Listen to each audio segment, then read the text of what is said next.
full-time po ka. Kung ikaw part-time, hindi ka mo tinaugon. Amen?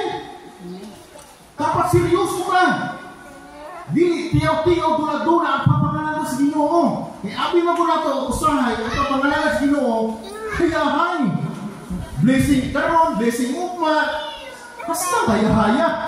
Dili. Ang papangalan sa Ginoo, isa ka gira, isa battle. Amen? Introduction natin.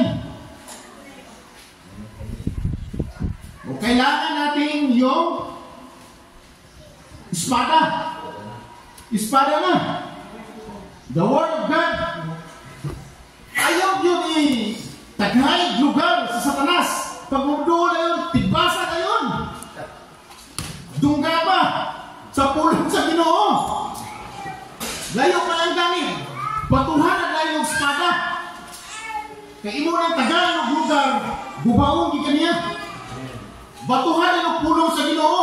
That's why na very important nga nakakadri sa simbahan.